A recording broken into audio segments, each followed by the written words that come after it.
Did you know the global coaching industry is projected to surpass $7 billion in the next few years? Yet so many coaches still feel stuck and invisible and unsure on how to grow without burning out or selling their soul. Welcome to the Wickedly Branded podcast. I'm your host, Beverly Cornell. I'm the founder and fairy godmother here at Wickedly Branded.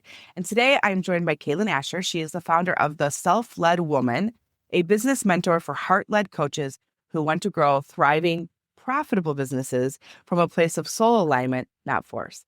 I'm obsessed with her sacred self-alignment framework, centered around vision and voice and values and vibe, and how those four elements become the most magnetic business strategy that there is.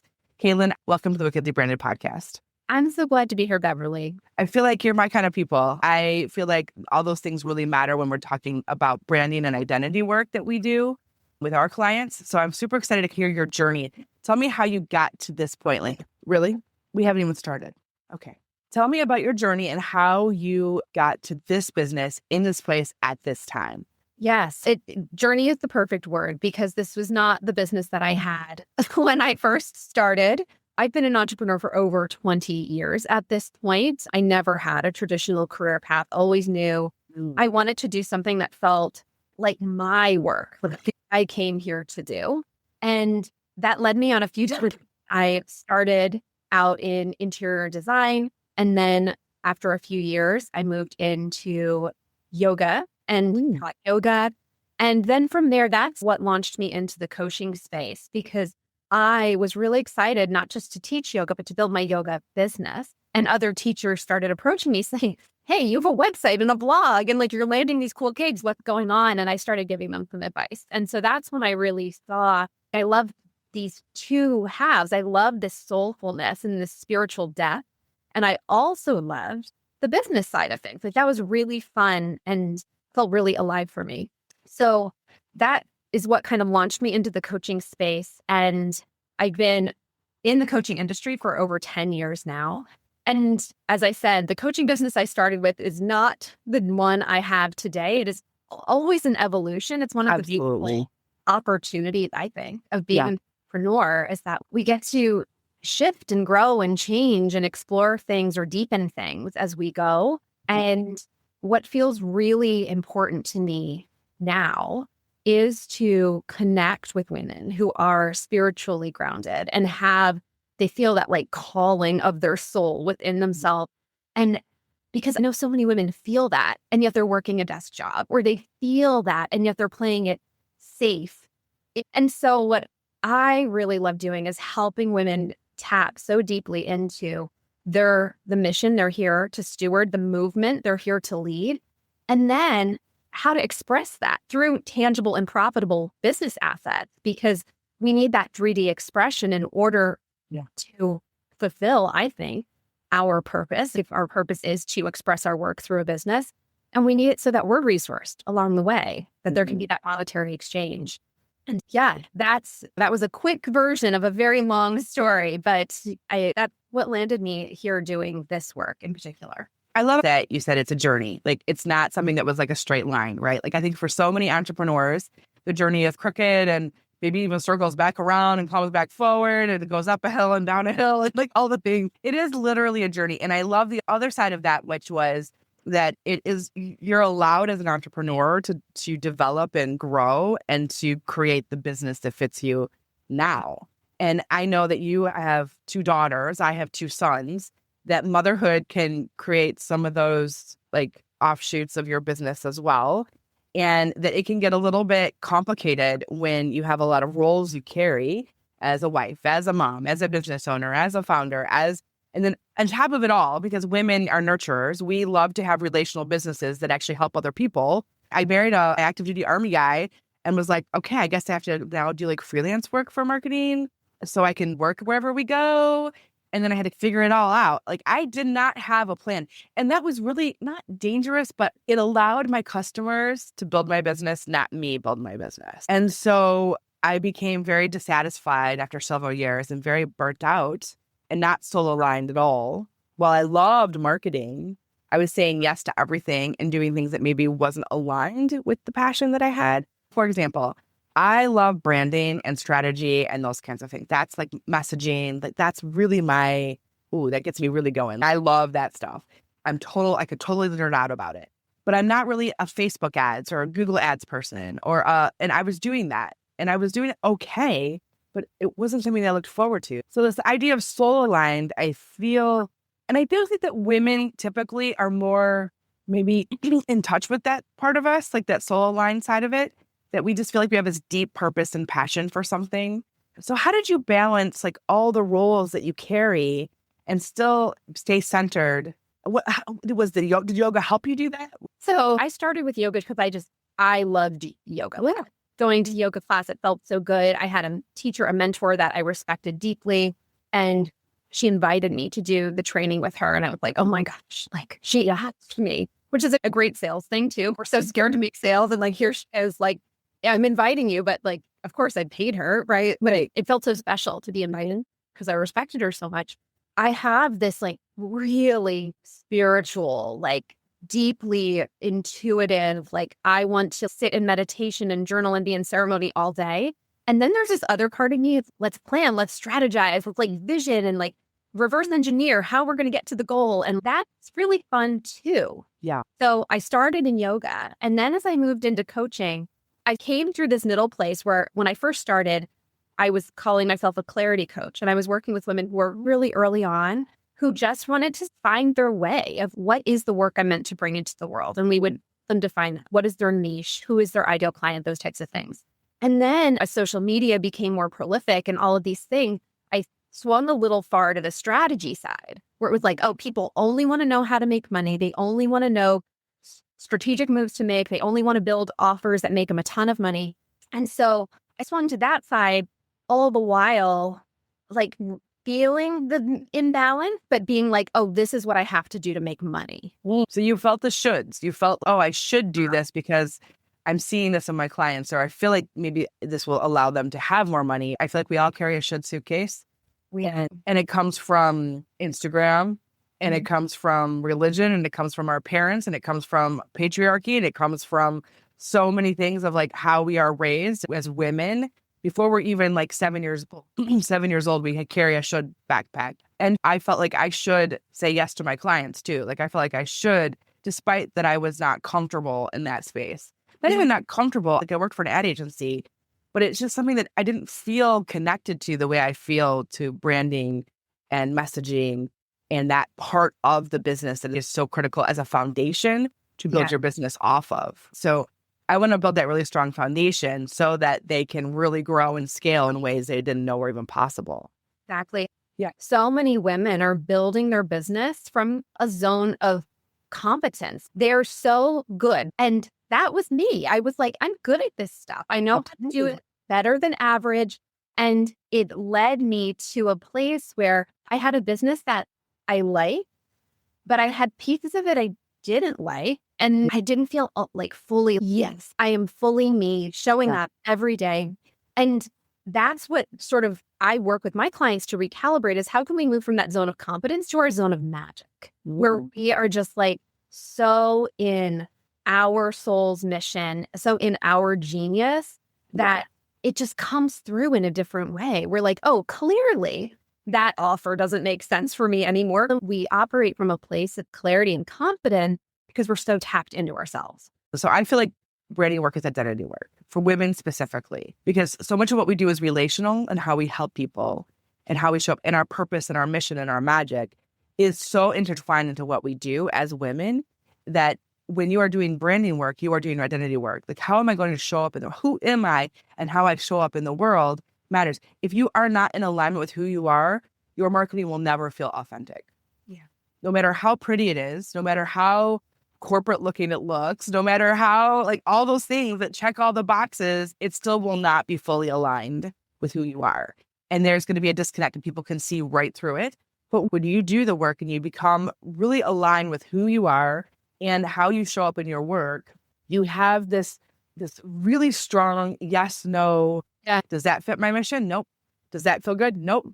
Does that what I want? Yes. Like it just becomes this very easy yes, no decisions if you stay in alignment of who you are. So I love this because it's not just branding. It's not just strategy. It's actually like a center of discernment, like you said, that is incredibly powerful for you not to waste your time on things that just aren't going to serve you well, and to lean fully into the things that light you up. Yeah. So we call it brand magic, but that brand magic is identity work. And when you sit in that fully, something shifts in you entirely. Like the energy in you shifts. I think one of the words you used it was magnetism. Like people are attracted to you because it like oozes from your pores. It's so awesome. Okay. So what was the hardest part about building a business while becoming a mom? And is there anything that actually like surprised you in a good way?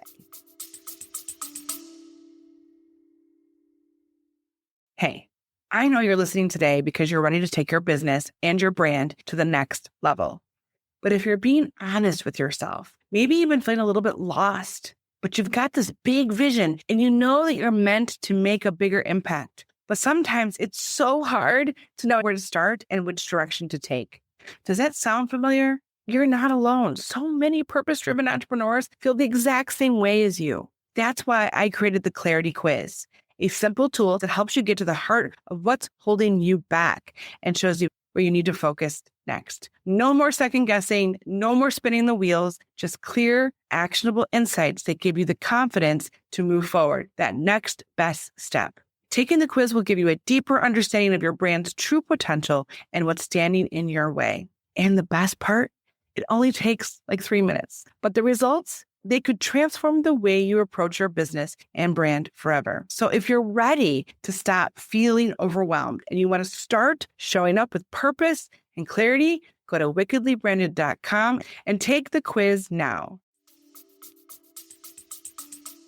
So I would say one of the things that was both challenging and good was that my business shifted when I became a mom. I went from being heavier in the yoga space and doing sort of business coaching for yoga teachers and yoga businesses and yoga brands.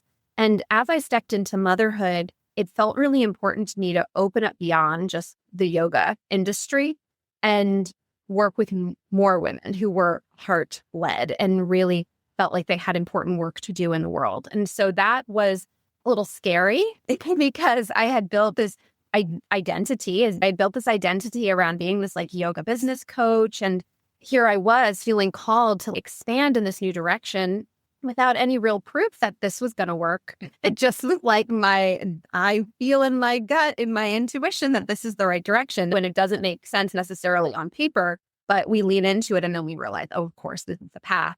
And when I stepped into motherhood and this sort of new iteration of my business, I was really struggling with how do I balance these two things that feel very important to me. I want to be present for my baby girl. I want to be with her. I want to spend time with her.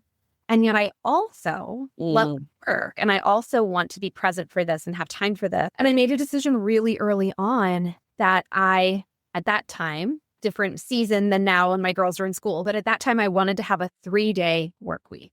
Like I will work Tuesdays, Wednesdays, and Thursdays when I have the ability to have childcare. And then I get to have 4-day weekend. And again, no proof that this would work. I'm used to working full time and now I'm like chopping it in half. How is this going to play out? And the year that I shifted into that as my first 6-figure year in business, working half the amount of time. And of course it was, right? I took a stand for what was right and aligned for me. It was more than enough time. Women, if you give a woman an uninterrupted hour, she moves the freaking world. Like she can do anything. And so it was such beautiful confirmation of trusting my intuitive nudges, leaning into it, didn't know how it was going to play out. And now that my girls are in school, I usually work during school hours, like through Thursday, maybe Friday if I have to catch up on stuff. And I love that ability to shift with the seasons and cycle of life because there's always something new crossing our plates. And when you have a business that gives you that freedom and you're also honoring the nudges and the intuitive drop-ins as they come through, it takes you so much further than just trying to copy and paste what you see someone else doing on Instagram. Oh. And that it's always going to feel clunky and heavy and it's never going to work as well for you if it's not coming from that center of discernment. I want you to really hear this part of what Cailen said. You have permission to build the business that works for you in your life. And no other person's definition has to be your definition. And just like she said, women specifically work in seasons and cycles. Our whole body functions off of cycles and seasons.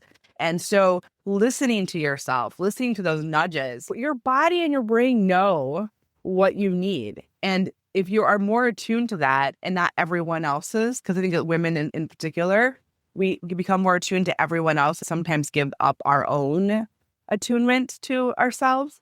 I mostly take client meetings and work between Tuesday and Thursday.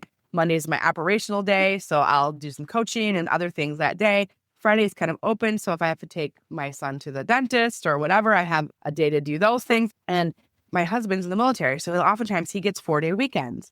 And we spend a lot of time apart. We spent about 25% of our marriage apart.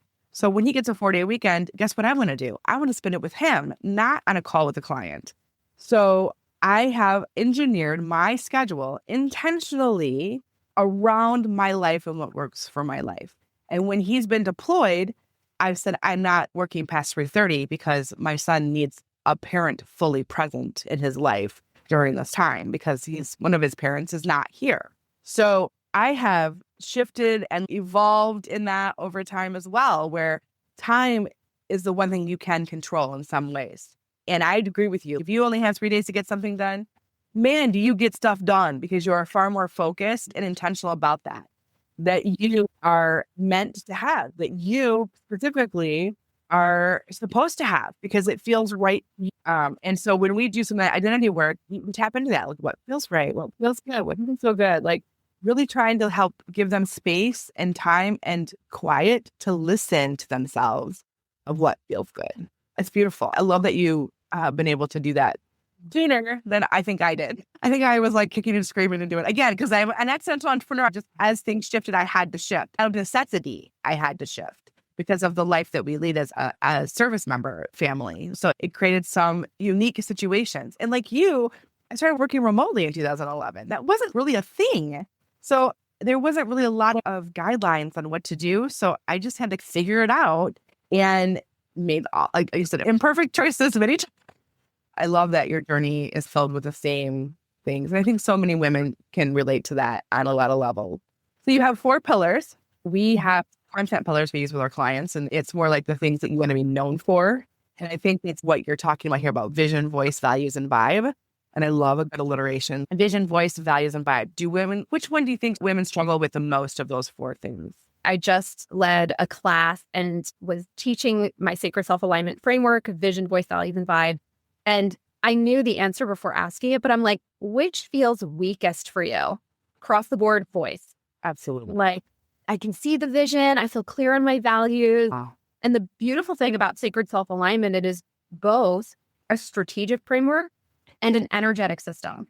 So when I'm working with women on this, we do like sacred practices like meditation and reflection and journaling and coming together and feeling into our vision, which we define as living at your third eye center and your voice at your throat and your values at your heart center and your vibe down in your womb space. So we really feel into this in the body. Then we look at the practical expression. And of course, voice is all about being visible. It's about sharing your truth. It's the messaging and the words you share and the way that you communicate.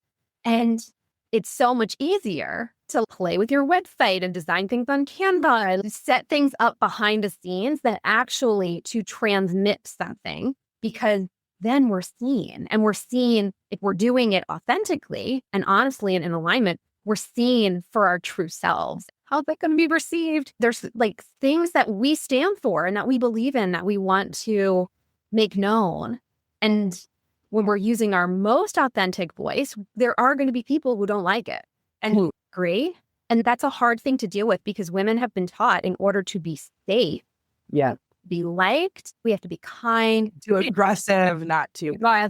Yeah, it's a complicated relationship with our voice. So I was going to say she needs visibility. Visibility is a thing that I talk about with our clients, that if you don't do the identity work in the beginning, it's really hard to show up. I remember a time where I just thought the work should speak for itself. I just wanted to work hard. Like I just wanted to do the work. And what I realized was that I have medicine that people need.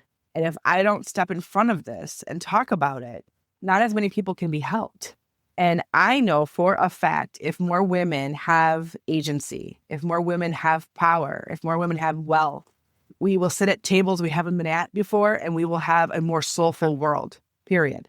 And so my work matters deeply to the state of the world and what I'm leaving to my children. So women have this, they're the centers of families. And when they are strong and have agency, that ripple effect is just so incredibly powerful and magnified in that. And what I have found as an introvert, I love this, like Cailen, you and I just chatting, but you put me in a networking room and I'm like paralyzed with ick because I don't want to be swarmy and weird and whatever. But what I realized stepping in front of my brand is a couple things. There's a lot of mindset stuff that we carry from society, for sure, conditioning we've been given, absolutely. But it's also this idea of the work I do matters, like that, such a strong confidence in this is like life-changing work. And if I don't do it, women will not be able to scale like they want to scale. Because ideally, we work with people who are from the freelancer phase to like full big girl business. That's perfect for us because we can really take who they are and make it something to grow into and really get big with if they want. But in there is doubts and fears and perfectionism and imposter syndrome. And I call them the flying monkeys of distraction, like the things that whenever you're about to level up, they swoop in and tell you, nope, don't say that thing. Maybe it's too controversial. So you whitewash it a little bit. And then it's just boring because you've done that.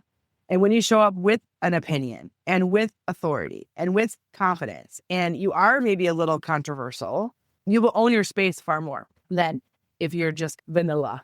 There's a lot of vanilla in the world. I want you to be pistachio or mint chocolate chip or bubblegum, whatever that is for you. I want you to be that flavor and fully own that flavor. But it is something that two things I think are really important: trusting yourself and then building confidence in that trust. So you, by really doing the identity work and getting there from a branding perspective, you start to trust yourself and you start to believe and know it's possible because you're trusting yourself. And then you start stepping out slowly and saying some of these things and finding your voice, which is lovely. And then after you do that, you really start to build confidence slowly, piece by piece, conversation by conversation, in ways you didn't even know was possible.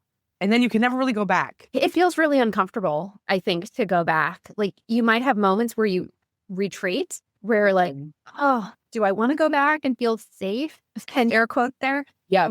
Putting in a box. And something you were speaking to about, I love how you said it, like stepping in front of your brand and being the spokesperson. Something that I talk to my clients a lot about is, because it's the truth, these women that I work with, they're not building a business. These women are here because they have a mission. They have a movement that they're meant to lead. And when we really think about that and feel into that, I am here to lead this charge, or I'm here to wake this up in people, or I am here for this medicine. It helps you get you out of your own way of who am I to shut myself down if someone else needs this. It's not about you anymore. It's about them. Yeah, it's about them. And even like I have stage fright, complete stage fright. And I give a lot of talks, Cailen. You think it'd be fine, but it's because I care. I think that's really what it comes down to. But I always think about, this isn't about me. It's about who you're helping, Beverly. This is changing women's lives. Like you are empowering them. You're giving them agency. You're helping them stand in their power. You're helping them. And it's way bigger than my fear, way bigger than my fear. And so I refuse to let that fear control my destiny. So I keep stepping on the stage, and it does get a little easier, but I still, like I won't sleep the night before, and it happens. It's just because I care so deeply, because I want to help so many people. But you're so right about this. The sense of harnessing the power we have to speak our truth in front of people and share the message that we have is extremely vulnerable in many ways. And like you said, that safety thing is so important for women. We've been so conditioned not to speak up, to be the supporter, not the center of attention, to hear so many things from a societal perspective that we have been conditioned to believe. And it seems so counterintuitive to be the center of attention. Like it just feels so out of what society tells us to do that we're having to rewire our brains from a really basic level to be able to do that. And it just takes practice. Every time I step out, every time I say something, every time I'm in a conversation, I'm writing a book, every time I share what I believe, more trust in myself happens, more confidence in myself happen. But I also believe I went all in on my niche for women, consultants, coaches, and creatives. That's my people. And my husband keeps asking, why are you not helping men? And I'm like, do you know how many people help men? Everybody helps men. We need people who help women. Like, I went to the bookstore the other day and looked at all the branding books, and they're all written by men. And I'm like, this is a book that's needed for women. Our journey is so different than men. As women, we have to show up and hold our ground and be firm and resolute in our inner voice. And sometimes it can be so counterintuitive to what society has told us, but it's just a very interesting quandary, Cailen. I call it the legacy load. Our parents, our moms, and our grandmothers blazed a lot of trails. And we are the first generation to be able to have businesses, really. And that means wealth, that means power, and that means legacy. And that's a big load. It's the first. And there's not a lot of people who've done it. So we are blazing the trail and trying to figure it all out. So when you're the first, it's a lot harder. And we want to do it perfectly. Like we don't want to mess it up for future generations. And we don't want to do disservice to the people who work so hard to get us here. And we don't want to, there's just so much layered pressure under it as well for it. It's heavy. It's just so unique to women and specifically female founders and specifically females who I believe are in the relational work of this mission-based work, movement-based work that you talk about that matters. Yeah. And it's so true, right? Like because we're good at a lot of things. We think we don't. So, right? Like we should get it right out of the gate. And we should, and also this is proliferated over on social media, like 60 days, 90 days, you'll be at 10K months. No, this is not the reality. Like we need to be all in. We need to be committed. And then there will be a return when we show up in that way. And honestly, I think the only way we can mess it up is if we don't try it. If we have this like beautiful vision within us, this like we can feel our soul like pushing us in a direction, shut it down. And it's not to say if you have a job that's paying the bills and feeding your family that you should quit and walk away. But what are small ways you could share your magic? Like little ways that you can start carrying it more and more. For many of the women I work with, they have a business, but they're not quite their full self. They're being a palatable, safe version, right? Like the health coach or the life coach, like the safe title that they can get certified under rather than being like super witchy or into astrology or herbal medicine or whatever it is. They play it safe with these titles that feel accepted. I always say this to my clients. All you need is 100 really good clients and you'll probably do very well for yourself. So you don't need to have millions and millions of people who accept this. You just need the 100 or 1,000 perfect one. One of the things I wanted to ask you was, what is one simple way a woman you work with, mostly with coaches, can realign her business in the next 7 days without? I think first of all, it's realizing like you don't need to overhaul everything. You're probably closer than you think. And the way I've made transitions is I just start saying the new stuff. I just am like, all right, I'm going to put that in an email. I'm going to do that reel that talks about the eclipse. I'm going to start sharing more of these pieces of myself that I would like tuck inside my program under lock and key. And so I think the more we can approach this as play and with less seriousness of I need to figure out my exact language around this and instead just start practicing saying things from your heart. Like if you have been in a habit of letting ChatGPT write your email, write your own email. Write something that's like your words, leave in the grammatical errors, who cares? Send something that's completely from you. Even if it makes you feel a little like before you're sending it, then you know. It's probably good. Things. Every time I've had to put stuff out there that's like really meaningful, there's this moment of, because those flying monkeys, the imposter syndrome, the perfectionism, the doubt, the fear, all that.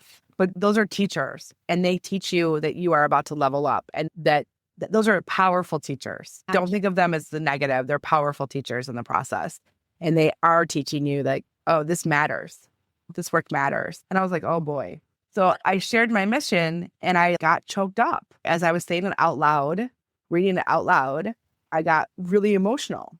Of course. And she was like, that is definitely your mission then. Like when you feel it in your body, like whether it's that fear or it's the emotion or whatever it is, you've hit something that is so pure that you have to go like all in on. Yeah. So it was a really powerful moment for me to say it out loud in front of 100 people. Like 6 people was hard, but then 100 people and in front of my coach was even harder. But once I said it, I was like cheered for it. Like everybody was like, oh my gosh, Beverly, you made me cry. Like there was just such a connection to it.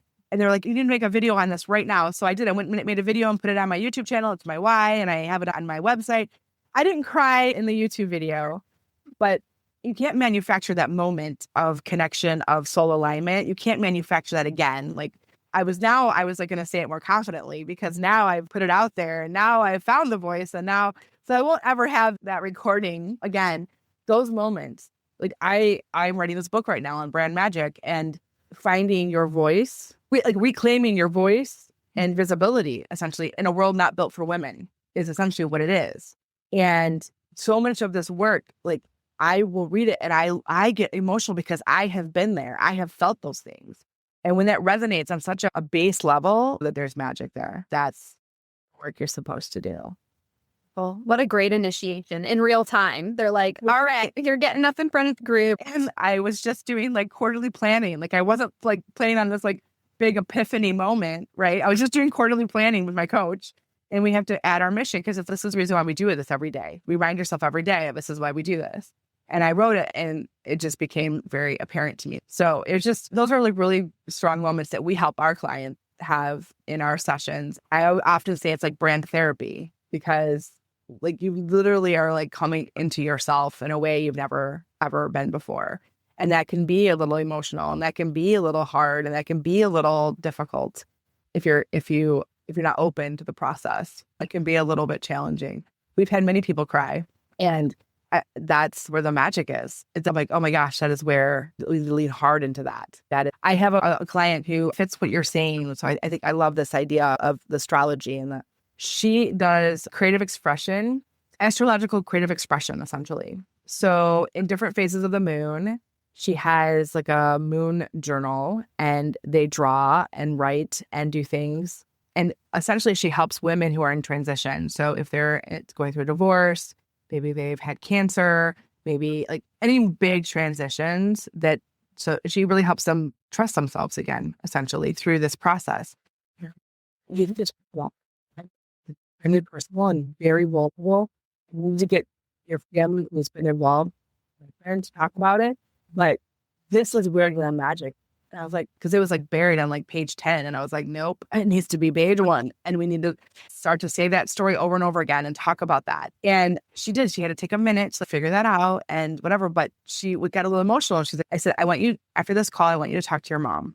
See if it's okay if you talk about her experience. Because I do feel like you have to respect people's experiences. I'm a second generation adoptee. So my mom's adopted, I'm adopted, and we have a son who's adopted. And I always say I can share my adoption story, but I feel like that's their story. I can't necessarily share their story, but I could talk about it from a perspective, but I wouldn't want to share their story. And so did, and she was like, Beverly, not only did it help me in some way become more clear on who I am, but it actually helped her relationship with her mom. How nice. So I feel like the benefits of that authenticity can be so powerful. That's what it's brand therapy. Like I didn't plan on having a repair in a mother-daughter relationship through branding. That wasn't the point.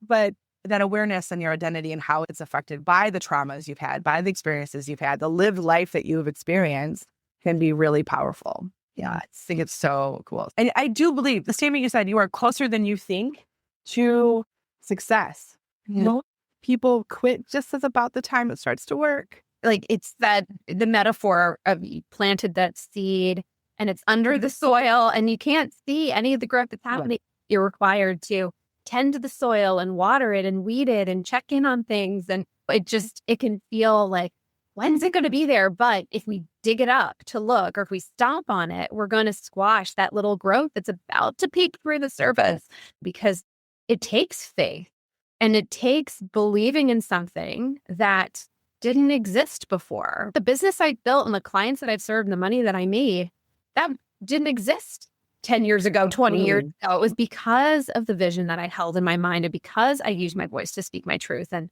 honored my values along the way and used everything with my vibe, right? That is why all these things exist.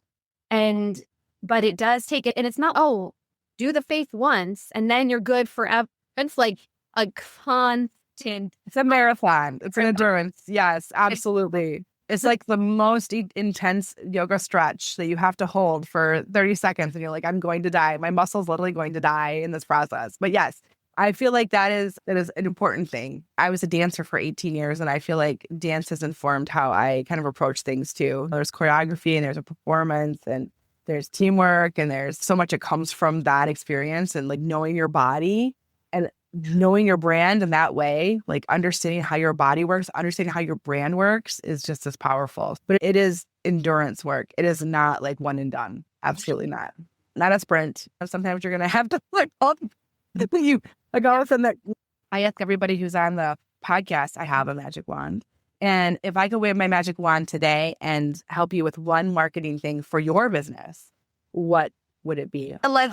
My big mission right now is visibility, because I feel so like the work I'm doing is so important, and I just want to get it to more women. I want to reach those spiritually grounded coaches, those women who are heart-led, who know that their work is their soul's calling, or they want to get to a place where their work is fully aligned with their soul calling, and to give them support in doing that, because I know how challenging it can be when we come from just this felt visionary space to actually channel it through into offers and into messaging and into a client attraction system and these tangible assets.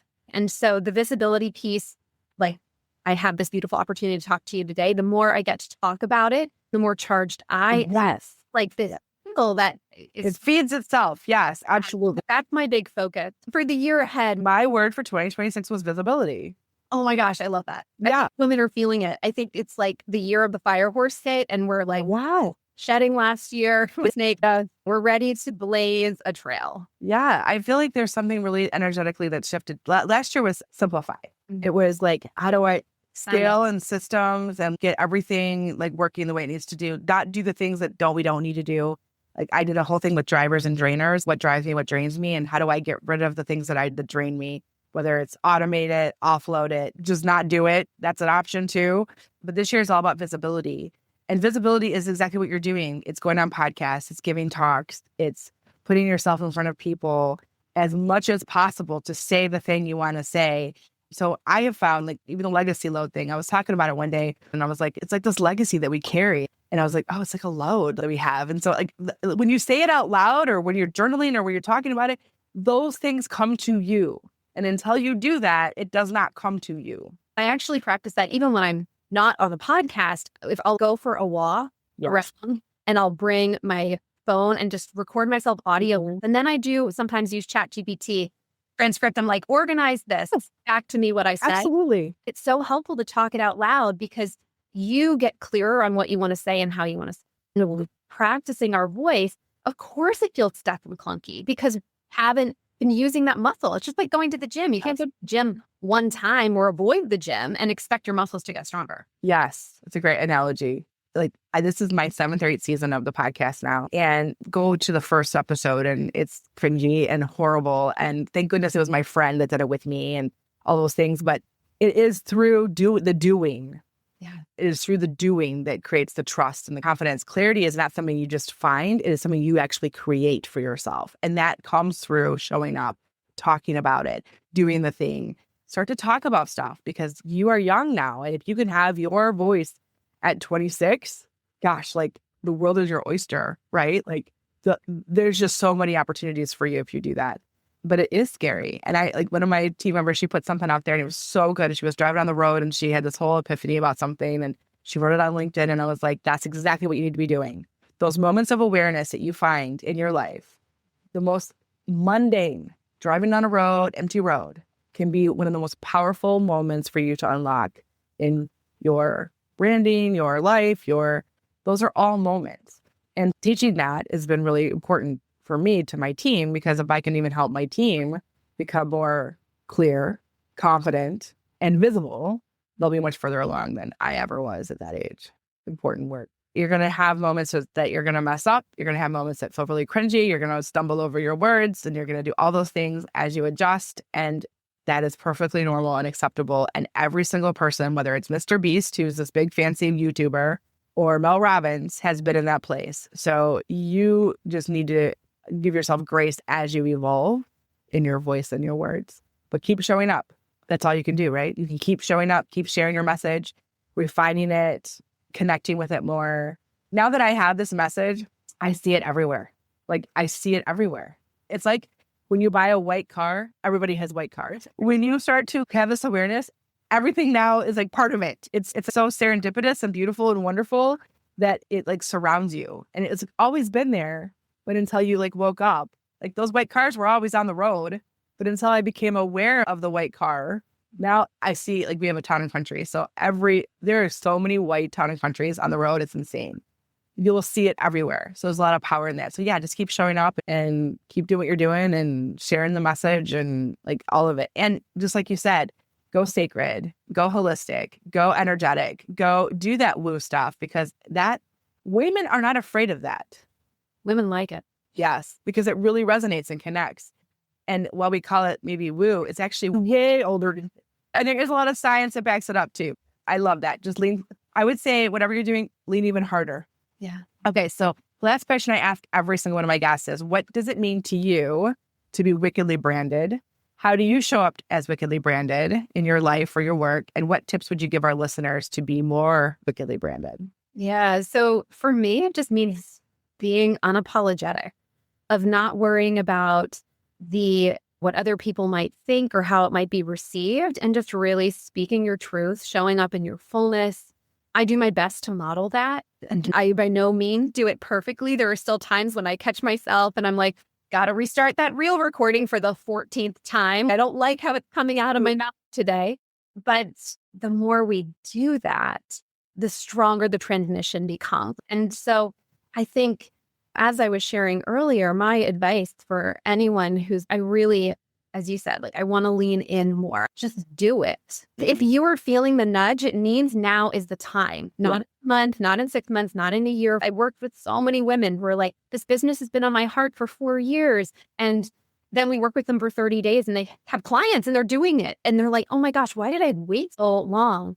And if it's there for you, whether it's a deepening of the work you do, a transition, a shift, just being more visible with it, just honor that. Lean in hard, as you said, because we need it. Like, we need it now. Like, we really need it now. We need wealthy, well-resourced women, because women, when they hold the wealth, everyone's taken care of. People are fed, people are housed, people are clothed. They get the medical attention that they need. Women have autonomy over their own bodies and their decisions.